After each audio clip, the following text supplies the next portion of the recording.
마음을 엽니다. 지편을 엽니다. 불통의 시대를 넘어 새로운 아침을 엽니다. 신율의 출발 새 아침. 신율의 출발 새 아침 3부 순서 광고 듣고 시작합니다. 총서 개고만 외국죠. 고객님께 정말 감사드립니다. 요즘 제가 대리운전하면서 좌우로 열심히 뛰어다녔더니 살이 그냥 쪽쪽 빠지고 있어요. 좌우로 정렬 2588 살 빠지네 살이 빠져 2588 살 빠지네 2588. 트랙스타 시작.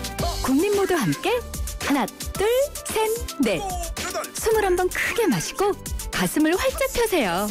한 걸음 두 걸음 국민 모두 함께 걸어가요. 지금까지의 아웃도어를 넘다. 대한민국 국민이라면 스타. 트랙스타. 산업기계장비 어디서 사고 팔지? 산업 다 알아. 산업 전문 부동산 정보는 산업 다 알아. 산업 인터넷 뉴스와 온라인 전시회도 다 알아. 산업인들은 다 아는 삭감매입니다. 산업 다 알아. 잘 갖고 보겠습니다. 산업 다 알아. Everyday beautiful PAT 오전도 사랑도 PAT 행복한 기다림 PAT.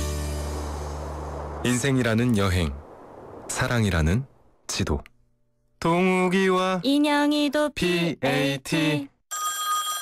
저기요, 혹시 그거 알아요? 사회가 건강해지는 가게가 있는 거. 원포원 착한 가게라고 사회적 기업 제품을 판매하는 곳인데 사회적 기업도 돕고 일자리도 만든대요. 근데 그런 일은 누가 해요? 생활을 바꿉니다. 좋은 생활 주식회사 암웨이. 한강 신도시에 공원을 품은 이 편한 세상이 옵니다. 은여울 공원을 앞마당처럼 누리고 2018년 개통 예정인 김포 도시철도 프리미엄을 기대하는 곳. 더 좋아질 한강 신도시를 만나세요. 이 편한 세상 한강 신도시 2차 성원리 오픈 중 031-997-2778 주식회사 3호. 눈 떠보니 택시 안, 지갑도 배터리도 깜빡하신 부장님께 이 노래를 바칩니다. 정화를 바치려 무엇보다 니나노. 핸드폰이 꺼져도 되니까 니나노. 간편결제도 티머니도. 페이커. 전원이 꺼진 후 약 2시간까지 사용 가능합니다. 한국 타이어가 전하는 겨울 소식. 손발이 꽁꽁 어는 겨울엔 도로부터 꽁꽁. 올겨울엔 그냥 타이어 말고 꼭 겨울용 타이어 하세요. 잠깐, T스테이션에서 겨울용 타이어를 미리 구매하시면 훈훈한 선물을 드립니다. 12월 말까지. 마음까지 따뜻한 스마트 케어. T스테이션. 여러분의 아침을 함께합니다. 94.5MHz YTN 뉴스 FM 신율의 출발 새 아침. 군대 내 가혹행위로 사망에 이른 이른바 윤일병 사건. 전 국민의 공분을 샀던 이 사건에 대해서 어제 대법원이 최종 판결을 내렸습니다. 근데 그 판결은 원심을 깨고 파기 환송하라. 바로 이런 것이었었는데요. 주범인 이병장에 대한 살인죄 혐의는 그대로 인정하지만 나머지 4명의 살인에 대한 고의성을 입증하기 어렵다는 것이 판결의 주요 내용입니다. 어제 대법원 판결, 과연 유족들은 어떻게 생각하고 있을까요? 먼저 숨진 윤일병의 어머니시죠. 안민자 씨 전화 연결해서 유족의 입장 들어보겠습니다. 안녕하십니까? 예, 안녕하세요. 예. 어제 법정 다녀오셨죠, 그죠? 네네. 최종 판결, 파기환송 판결 어떠셨습니까? 기다리다 파기환송이라는 소리를 듣는 순간에요. 정말 온 세상이 정지된 느낌이었습니다. 예. 아무 생각도 안 나고 또 지난 1년 6개월이 헛고생이었나 하는 생각. 정말 앞이 깜깜했어요. 근데 이제 법률 용어를 잘 모르니까요. 예. 근데 그나마 이제 법정 밖으로 나와서 그 주범 이병장의 살인죄는 인정되었다는 소식에 조금은 그래도 다행이다는 생각이 들었죠. 예. 살인죄는 이병장한테 인정이 됐습니다. 그런데 네. 이게 지금 그 이병장 것도 파기환송이 된 건 사실이거든요. 이병장은 파기환송 안 된 게 아니죠. 그죠? 네, 됐는데 이제 그 살인죄에 대한 건 인정이 됐고 폭력 그런 가중처벌 이게 의연이다 그래서 예, 맞습니다. 흉기에 대한 그거 흉기에 대한 그 가중처벌이 위헌이다라고 그래서 중요한 것은 뭐냐면 이 형기가 달라질 수 있다라는 예상도 나오더라고요. 어떻게 보십니까? 예, 그거에 대해서도 우리 가족들이 생각을 많이 얘기를 했는데요. 그렇다고 해서 그 형기가 달라진다는 거, 그 혹시 뭐 더 달라지는 거에 희망은 그 감형된 10년이 다시 오히려 더 45년으로 됐으면 좋겠고요. 지금까지의 그 행위를 봐서 그 교도소에서도 가혹행위를 하고 있잖아요. 이 사람은 네. 용서받을 수 없는 사람이기 때문에 그게 형량이 달라져도 그게 감형된다, 줄어든다 생각하면 이건 안 되죠.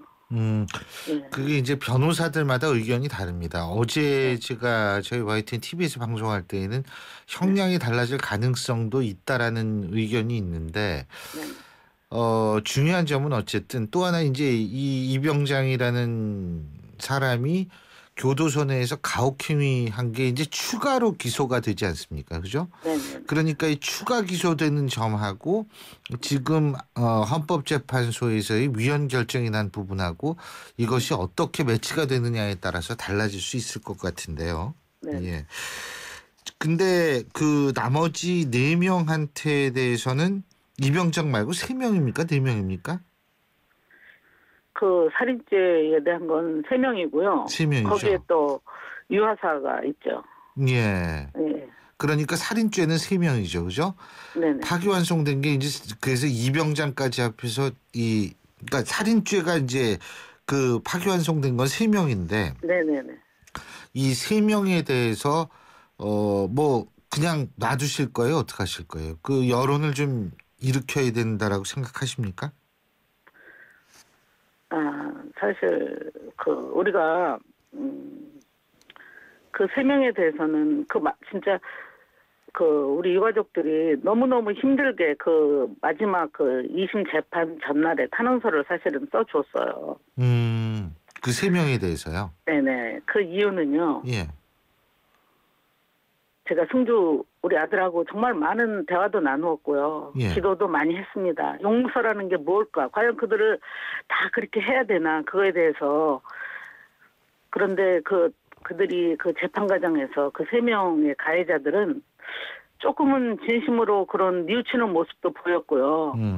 그 최선을 다해서 신문에 그 응하는 그런 그 뭐 재현 이런 것들을 그냥 정직하게 해주는 것 같은 느낌도 들었어요. 그리고 또한 그 주위에서 여러분들이 이 어떻게 하는 것이 정말 유가족이 조금이나마 이 고통에서 자유롭게 될지 많은 조언도 해주셨고, 또한 특히 제가 제일 많이 생각했던 게 그거예요. 우리 아들 승주가 그거를 견디고 이제 그 일병에서 뭐 상병이나 이렇게 됐을 때 그 상황에 있었다면, 걔들 위치에 있었다면 어떻게 행동을 했을까 입장 바꿔서 제일 많이 생각을 했습니다. 그래서 어렵게 결정을 했죠. 그렇지만 그 하병장, 이병장, 지상병 이 3명이 뭐 소극적으로 가담했다고 이렇게 어제 했더라고요. 그렇지만 수사 기록이나 피의자 신문 동영상 등을 우리가 보면 그들의 죄는 결코 가볍지 않다는 걸 알 수가 있고요. 살인의 고의가 없었다 해도 살인에 이르게 하는 뭐 폭력을 수시로 가담했고요. 특히 이병장 그 휴가에 없을 때는 그러면 하지 말았어야 되는데 그 자발적으로 구타와 가혹행위를 저질렀다는 것은 부인할 수 없는 사실입니다. 네. 예. 그 이모 병장에 대해서는 용서할 생각이 전혀 없으신 거죠, 그죠? 용서해서도 안 되고. 해서도 안 되죠. 예. 그 지난 그 1년 6개월 동안 그 주범 이병장 그 가족들도 참 나는 이해를 할 수가 없어요. 아무리 그렇다고 해더라도 저 같으면 진짜 이렇게 안 있을 것 같아요. 내가 용서를 받든 안 받든 예. 자기가 할 일은 해야 되는 거잖아요. 가족으로서. 근데 뭐 아무리 사고 한 번 들은 적도 없고요. 연락한 적도 없고요. 이병장 가족이 그러니까 그 지금 유가족 분들한테 사과 한마디 한 적이 없다 이 말씀이시군요. 없어요. 얼굴 한번 보인 적 없습니다. 그리고 재판이 끝난 뒤에 그 우리 변호사를 통해서 예. 공탁금을 1,000만 원 뭐 공탁했다는 그 말을 들었어요. 그래서 그게 10년 감형의 이유였다면 지금이라도 10년 그냥 되돌려줘야죠. 안 되는 거죠. 사과 한마디가 없으셨군요. 없었어요. 예. 예. 그리고 다른 가족들은 굉장히 막 이렇게 열심히 막 그렇게 적극적으로 이렇게 노력을 한 것 같은데 이병장 가족은 전혀 없었어요. 그리고 군에 대한 것도 계속 소송은 진행하실 거죠? 네네. 그렇죠. 지금 그거는 어느 정도 진행됐습니까? 일단 계속 이제 그거는 제가 잘 그 법률적인 걸 모르니까 우리 사위가 맡아서 계속 그 증거들을 다 모았고요. 계속 기소를 하면 혐의 없음으로 계속 이렇게 저기가 되더라고요. 근데 다시 또 이렇게 해서 넣었는데 이제 글쎄요. 어떻든 우리는 알겠습니다. 끝까지 한번 해볼 겁니다. 근데 이게 대법원 파기환송의 예상은 많은 그 법조 출입 기자들이 했더라고요. 왜냐하면 군사법원에서 판결 나온 게 대법원에서 파기환송되는 그 확률이 상당히 높대요. 다른 사건보다도. 네. 그래서 그 파기환송될 가능성이 있다 그런 예상을 했는데 어제도 결국 그렇게 됐는데 하지만 그 가장 주범격인 이모병장 이 사람 같은 경우에 지금 하는 행위 자체도 볼 때에는 참 좀 많은 사람들이 기가 막혀하는 상황이기 때문에 저희가 계속 지켜보겠습니다. 오늘 말씀 잘 들었습니다. 고맙습니다. 네, 감사합니다. 예, 지금까지 윤일병 사건의 유가족이시죠. 어머니 안민자 씨와 말씀 나눴고요. 자, 계속해서 이 유가족 측의 변호사죠. 법무법인 천맥의 남성원 변호사 연결합니다. 남 변호사님 안녕하세요. 예, 안녕하십니까. 예. 파기환송 됐어요. 근데 이제 3명한테는 살인죄 적용이 어렵다 이렇게 본 거고 이모병장은 살인죄는 계속 유지가 되는 거죠. 근데 이모병장도 파기환송이 됐습니다. 그 이유부터 말씀해 주시죠. 예, 우선 그 3명에 대해서는 살인 고의가 없고 그래서 살인죄의 공범은 아니다. 예. 근데 이모병장이 파기환송된 거예요. 이모병장이 파기환송된 거는 그 한 달 전에 흉기 휴대 폭행이 이번에 적용이 됐는데 그 부분이 헌법소원에서 이거 위헌 결정이 났었습니다. 예. 그래서 할 수 없죠. 그 부분에 대해서는 지금은 위헌 결정이 된 없는 법에 대해서 적용을 했으니 그렇죠. 예, 그 부분은 다시 판결하라. 그러니까 중요한 부분은 아닌 것 같아요. 이병장에 대해서는. 근데 흉기 휴대폭행이 위헌 판결이 나서 이제 파기환송이 됐다는 건데 흉기 휴대폭행이 이것이 그러니까 이건 빠져야 된다 이거 아니에요. 그죠? 아니 일반 폭행으로 가라는 거죠. 일반 폭행으로요. 그러니까 형량이 달라질 수 있는 거 아니에요? 그렇지. 그 형량이라는 것은 원래 그 살인죄가 이제 주된 범죄 아닙니까? 예. 그러다 보니까 살인죄를 놓고서는 아마 35년형을 선고했을 거예요. 거기 살인죄는 34년인데 흉기 휴대폭행이 했으니까 1년을 더해서 35년이다. 이런 어떤 식의 양형이 아니라 예. 살인죄 자체가 이제 35년. 살인죄 때문에 35년을 했다. 그렇게 봐야 되고요. 근데 일반적으로 조금 이해가 안 되는 게 1심에서 살인죄 적용이 안 돼도 45년형을 때렸단 말이에요. 예? 예. 이게 전 이해가 안 돼요. 살인죄를 인정하면서 어떻게 형량을 10년이 줍니까? 그것은 이제 45년이라 그러면 한 200년이 돼야 되겠죠. 상해치사가 45년이면. 그렇죠. 이론적으로 따지면 살인죄는 그렇죠. 한 200년이 돼야 되는 건데 그 말은 그 1심에서 살인죄를 적용 안 한 게 잘못된 거고 또 살인죄를 적용 안 하면 상해치사죄였습니다. 그렇게 되면 상해치사죄에서 45년을 적용했다는 것이 또 앞뒤가 안 맞는 거죠. 그러니까 1심에서 그 양형이 상해치사죄를 적용한 거에 비해서 전혀 상식적이지 않은 양형을 했다는 거죠. 그 당시 이제 1심은 그러니까 살인죄를 인정하기 싫고 여론은 엄벌에 처하라 이런 게 여론인 것 같고 그러다 보니까 이상하게 어중간한 판결을 한 것 같습니다.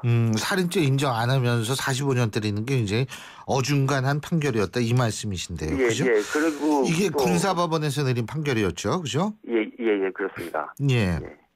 자, 그런데 또 한 가지 여쭤본 게 그 이모병장 이 사람이 주범 아닙니까? 쉽게 얘기한다면. 그죠?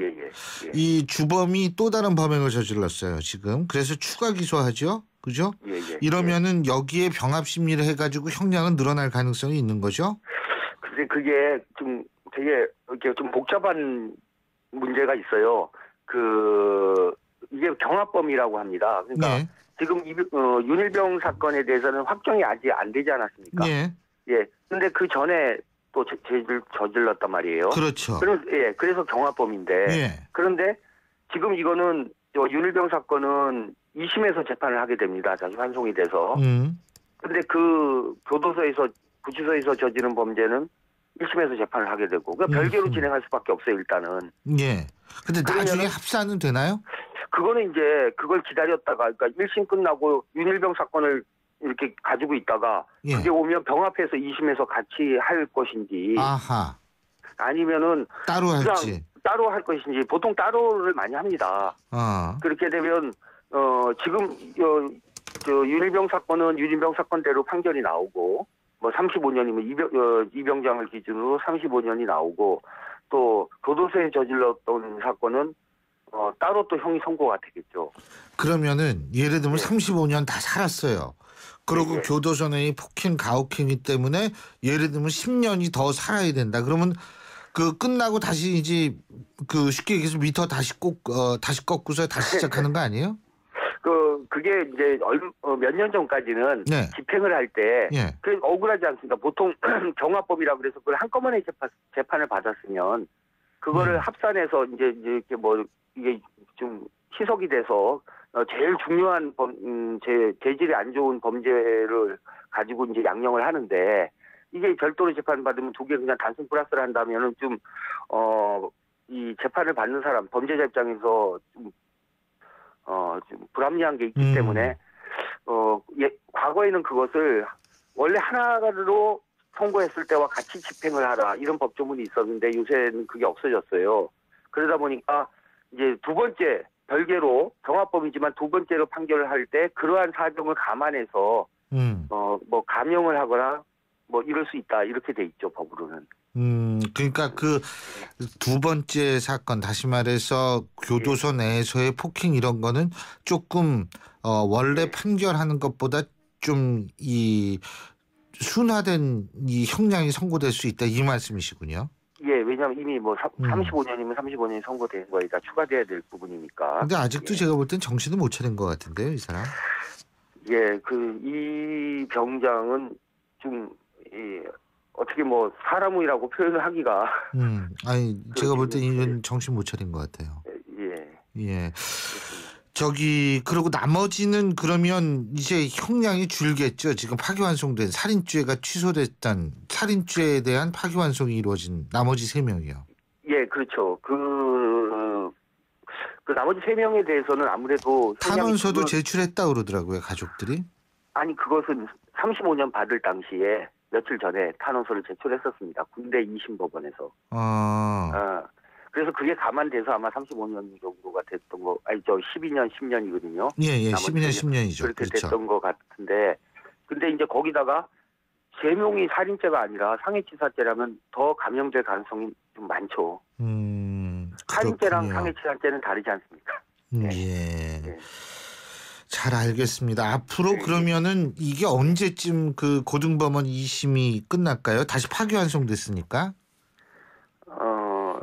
보통 파기환송이 되면 대법원에서 지적한 것을 전제를 놓고 재판을 하게 됩니다. 예. 그런데 이번에 보면은 뭐 대법원에서 지적한 것들이 어떻게 보면 좀 뭐 명확해요. 그러니까 이병작은 살인, 나머지는 살인이 아니다. 또는 흉기 휴대폭행은 적용하지 말고 일반 폭행이나 뭐 상습 뭐 이런 걸 적용해라. 이런 취지이기 때문에 오래 걸릴 것 같지는 않습니다. 이것만 놓고 보면. 그래서 뭐 한두 번 보통 재판하고 선고가 됩니다. 근데 이제 군대 법원은 일반 법원에 비해서 이 일반 법원은 뭐 매주 이렇게 재판이 있거든요. 근데 이거는 이제 또 여기에 대비해서 따로 재판부를 구성해서 이제 또 재판 날짜를 해가지고 그런 것 때문에 약간 지연될 수는 있어도 한두 번 하고 원래대로 끝나게 되겠죠. 근데 아까 말씀드린 교도소 폭행건이 뭐 어떻게 될지 그거는 또 다른 변수이고요. 알겠습니다. 예, 오늘 말씀 여기까지 듣죠. 고맙습니다. 예, 감사합니다. 예, 지금까지 법무법인 청맥의 남성원 변호사였습니다. 신율의 출발새 아침 3부 순서는 여기서 줄입니다. 잠시 뒤 4부에서 뵙죠. 일단 잘생기고 날씬해야지.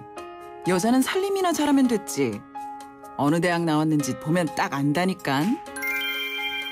여러분도 느끼셨나요?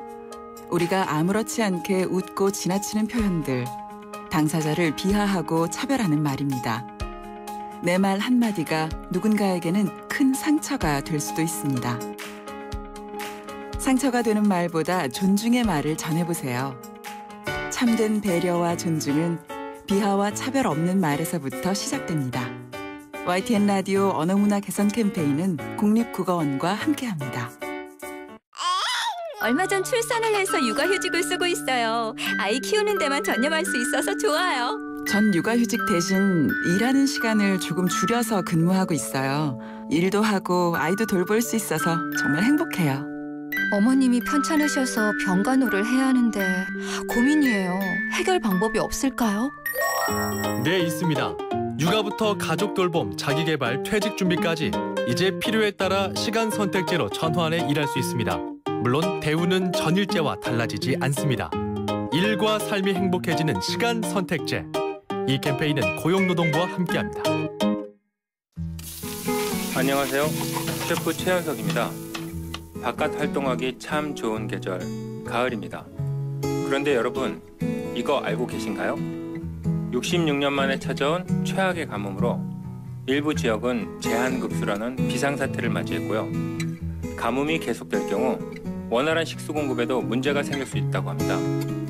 음식을 만드는데도 깨끗한 물이 없어서는 안 될 필수 요소인데요. 저 셰프 최현석이 추천하는 가뭄 해결을 위한 가장 손쉬운 방법, 바로 생활 속 물 절약입니다.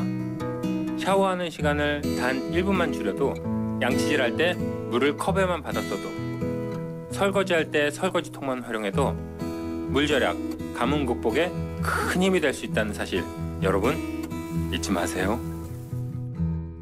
소중한 당신과 함께하는 YTN 라디오 소중한 물 캠페인, 환경부와 함께합니다.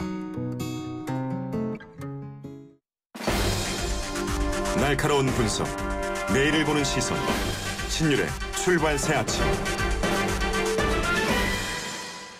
신율의 출발 새 아침 4부 순서 광고 듣고 시작합니다.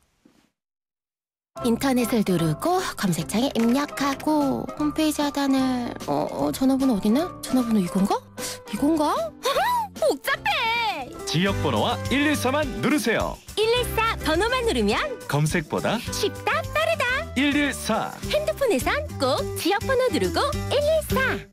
10월은 르노 삼성 자동차 고객만 2배 더 풍성하겠습니다. 개별 서비스의 인하는 물론 50만 원 더 돌려주는 더블 혜택.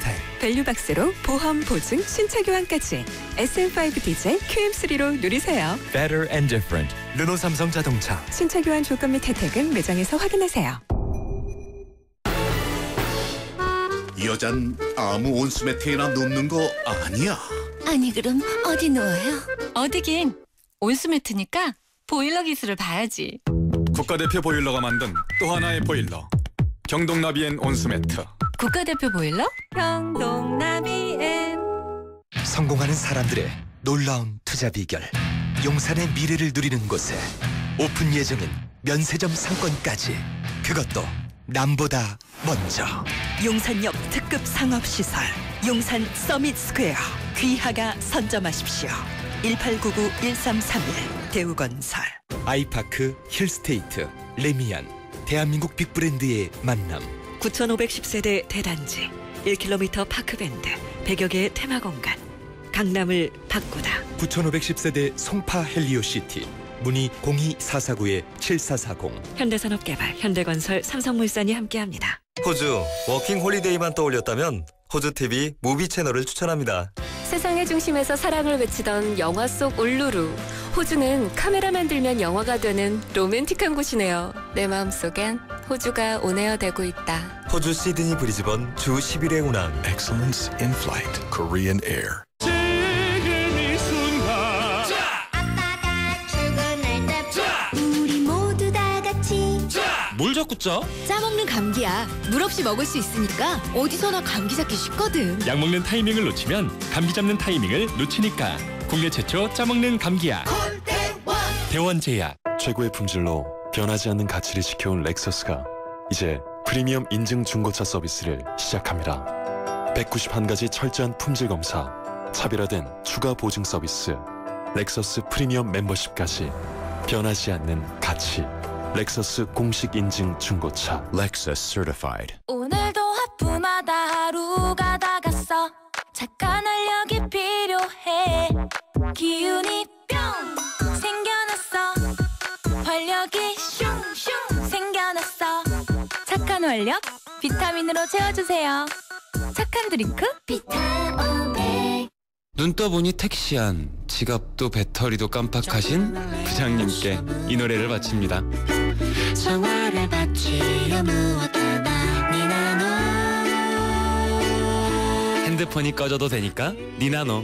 간편 결제도 티머니도 페이커. 전원이 꺼진 후 약 2시간까지 사용 가능합니다. 한국 타이어가 전하는 겨울 소식. 손발이 꽁꽁 어는 겨울엔 도로부터 꽁꽁. 올겨울엔 그냥 타이어 말고 꼭 겨울용 타이어 하세요. 잠깐, T스테이션에서 겨울용 타이어를 미리 구매하시면 훈훈한 선물을 드립니다. 12월 말까지.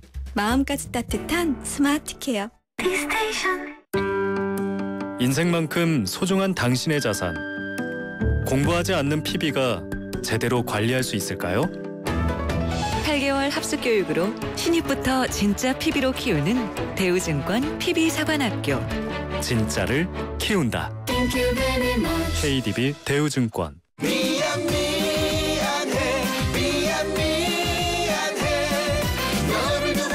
시력아 가지마.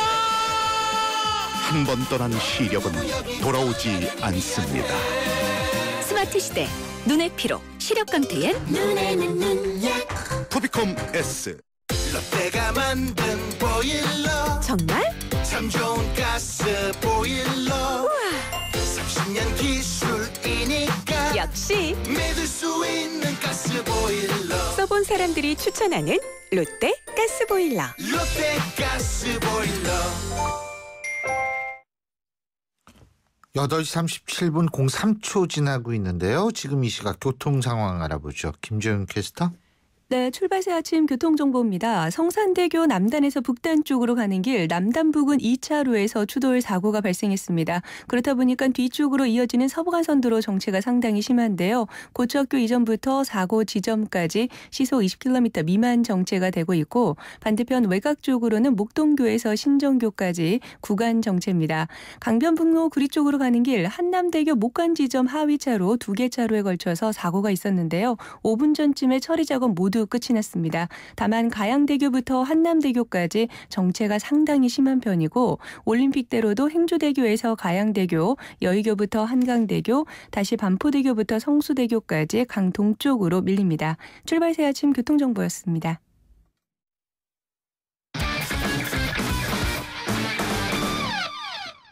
스포츠 소식 알아보겠습니다. 최동우 스포츠 평론가 전화 연결돼 있습니다. 안녕하십니까? 예, 안녕하세요. 한국 시리즈 결국 3차전도 두산이 이겼습니다. 그죠? 예. 이제 그렇습니다. 2승 1패네요. 두산 입장에서 볼 땐. 예. 두산은 1차전에서 패했었죠. 예. 2차전과 3차전 모두 따내면서 2승 1패로 앞서 나갔습니다.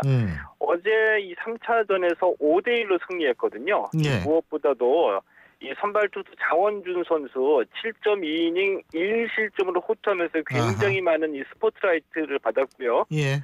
이 박건우 선수의 역전 적시타 그리고 양의지 선수의 희생 플라이로 점수를 뽑아냈는데 이 삼성의 나바로 선수가 수비 실책으로 2점을 헌납을 했습니다. 예.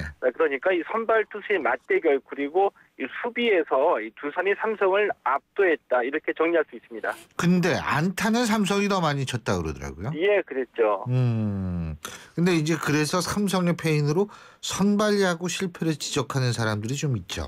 예, 그렇습니다. 삼성이 올 시즌에 선발 투수가 제일 강한 팀이었습니다. 예. 이 5명이 두 자릿수 승수를 기록했거든요. 예. 자, 그런데 이 뚜껑을 열고 보니까 오히려 이 제일 선발진이 강했던 삼성이 선발 싸움에서 두산에 밀리고 있는 겁니다. 이 1차전, 2차전, 3차전 모두 다 선발 싸움에서 밀렸는데 자, 그나마 1차전은 선발에서 밀리더라도 이 타선이 폭발을 해서 9대8로 승리를 했는데 2차전과 3차전에서 모두 한 점씩밖에 뽑아내지 못할 정도로 타선이 침묵하다 보니까 이 두산에 패할 수밖에 없게 된 거죠. 근데 장원준 선수 어제 잘 던졌어요. 예, 그렇습니다. 일부 언론은 장원준 선수하고 장원삼 선수하고 헷갈려가지고 자막 잘못 나가고 이런 경우도 있다고 그러는데 예, 장원준 선수가 어제 잘 던졌는데 그러니까 두산 입장에서 볼 땐 부담감이 한결 덜한 거 아니겠어요? 예, 그렇습니다. 하면은 어제 그 두산의 김태환 감독이 선발 장원준 선수에 이어서 이현우, 이현승 선수를 이어서 던지게 할 계획이었었거든요. 근데 장원준 선수가 이 7.2이닝을 버티니까 중간에 이현우 선수를 빼고 곧바로 마무리 이현승 선수를 투입한 겁니다. 그리고 이현우 선수를 오늘 선발로 내세우게 된 거죠. 그러니까 선발 투수 한 명을 아낄 수 있었다는 얘기고요. 그러니까 두산 마운드가 상대적으로 좀 여유가 있습니다. 근데 삼성 같은 경우에는 원래 오늘 그 차우찬 선수를 선발로 내보낼 예정이었는데 차우찬 선수를 선발로 내보내다 보니까 이 중간 게이트 불펜진이 너무나 불안한 겁니다. 그래서 차우찬 선수를 이 중간 게이트로 돌리다 보니까 어쩔 수 없이 이 피가루 선수 1차전에서 3.1이닝 6실점한 뒤에 사흘 쉬었거든요. 피가루 선수를 선발로 내세운 거죠. 예. 자, 축구 얘기해 보죠. U17 월드컵에서 벨기에에 졌어요. 예? 예, 좀 의외의 결과인데요. 17세 이하 대표팀이 이 U17 월드컵 16강전에서 벨기에 0대2로 패했습니다. 전후반 각 한 골씩 내줬고요. 이 후반전에 이 벨기에 선수가 수비수가 퇴장당하면서 페널티킥을 얻어냈는데 이승우 선수가 실축했기 때문에 좀 아쉬움이 많이 남기도 했습니다. 이 전반전에 패스미스가 속출하면서 주도권을 잡지 못했고요. 이 후반전에서도 이 조별리그 때 보여줬던 경기력을 보여주지 못했다는 점에서 조금은 좀 아쉬움이 남지만 그래도 선전한 결과였다고 봅니다. 16강에 올라간 결과는요. 그럼요. 17세 아직 멀었죠. 이때 실패 안 해보면 언제 실패해 보겠어요. 제가 볼 때는 이 지금의 실패가 이 선수를 더욱더 훌륭한 선수로 크게 하는데 아주 중요한 역할을 할 겁니다. 오늘 말씀 여기까지 듣죠. 고맙습니다. 예, 고맙습니다. 예, 지금까지 최동호 스포츠 평론가였습니다. 신율의 출발새 아침 오늘 순서 시작합니다. 오늘 아침 당신이 듣고 싶은 뉴스 94.5MHz YTN 뉴스 FM 신율의 출발 새 아침.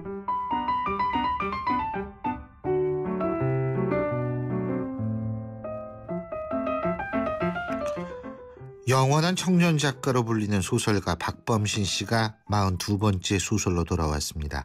치매를 앓았던 장인의 이야기로 노년의 사랑 이야기로 담았는데요. 제목이 바로 당신입니다. 자, 10월의 마지막 금요일 아침에 마지막 인터뷰.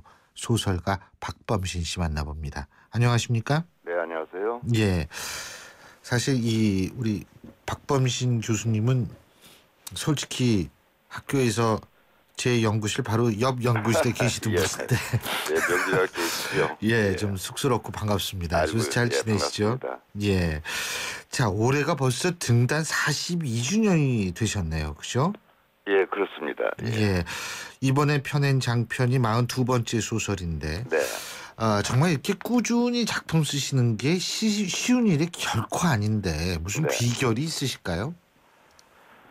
뭐 무슨 비결이 있겠어요. 제 경우는 소설을 안 쓰고 있으면 오히려 삶의 활력이 너무 떨어지기 때문에 제 안에 있는 어떤 거대한 우울 같은 거 이런 걸 이겨내려면 소설을 지속적으로 쓰는 것이 저한테는 좋은 환경이에요.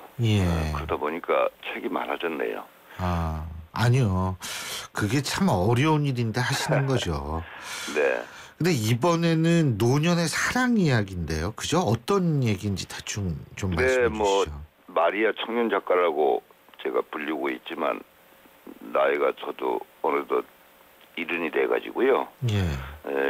노년에 이렇게 시선이 자꾸 가게 되더라고요. 그래서 이번 소설은 그 죽음과 사랑 이렇게 요약될 수 있겠는데 두 늙은 부부가 남편이 먼저 치매에 걸려서 돌아가시고 간병하던 중에 다시 또 치매에 걸린 부인이 생을 마감하는 그 죽음의 과정을 매우 정밀하게 기록한 소설입니다.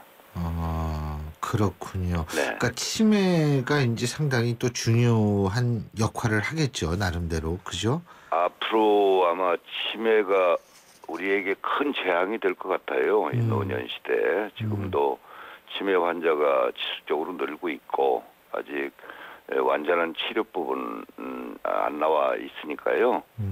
치매 문제가 우리 사회에도 큰 문제인 것 같고 또 제 자신도 나이 먹어서 자꾸 꿈에 치매 걸린 제 자신이 가끔 나타나더라고요. 예. 그래서 치매에 대한 이 두려움 또는 공포감 같은 것이 제 자의식에도 있다는 것을 느꼈어요. 네.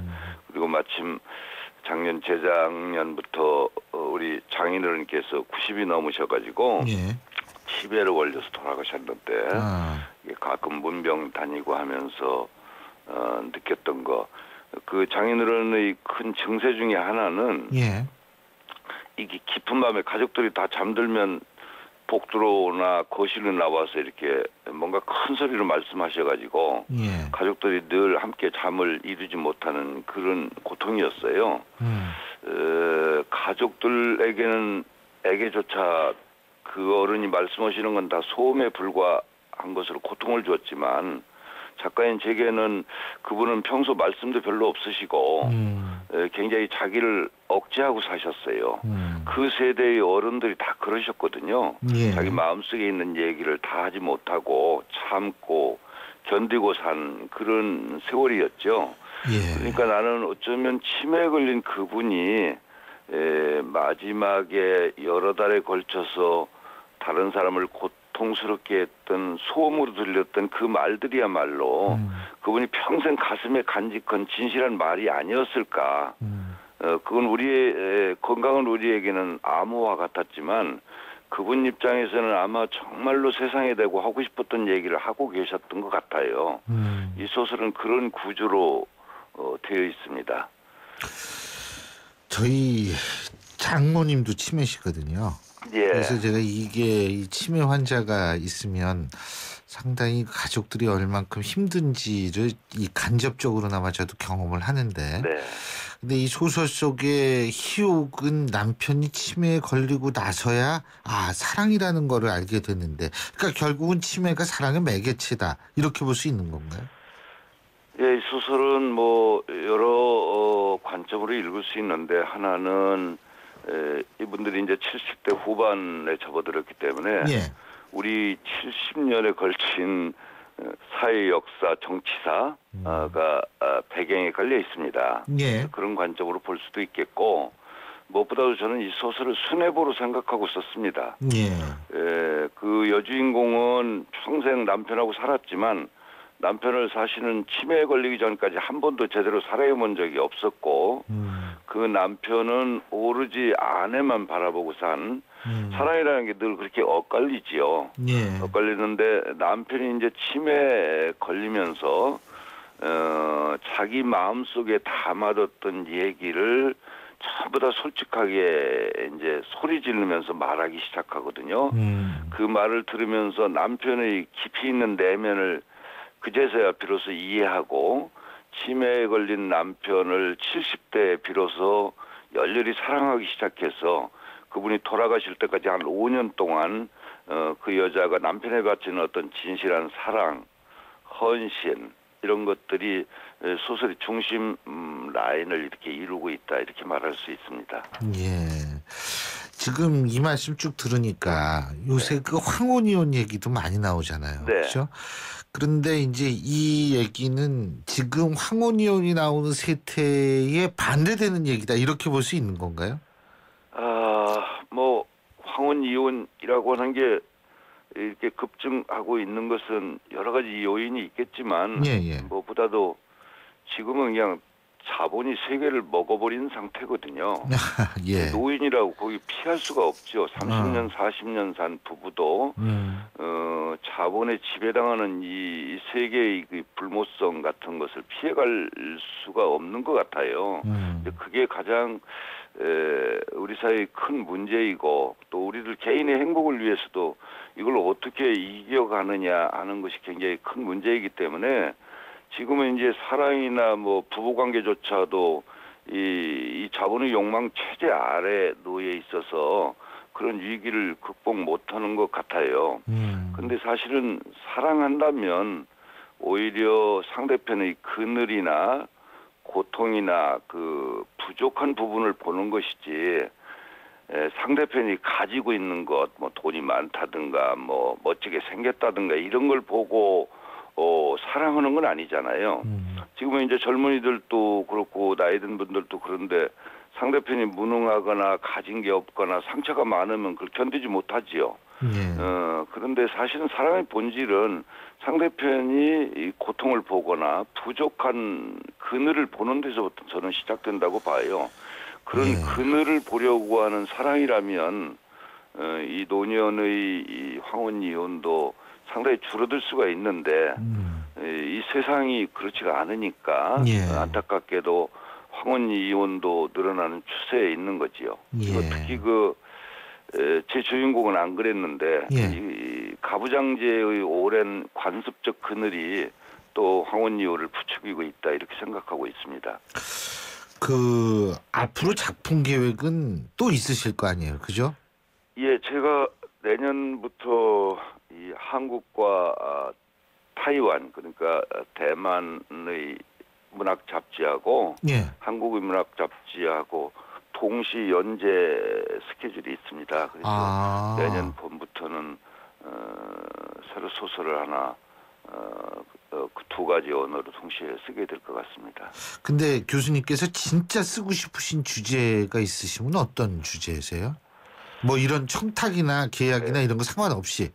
저는 청탁을 받아도 청탁한 곳의 간섭을 받지 않고 원고를 쓰고 있습니다. 아, 그러시군요. 예.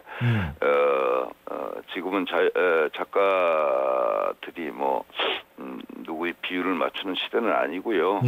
또 저는 이미 나이도 많고 그러기 때문에 편집자가 뭐 상관하거나 그런 건 없죠. 그래도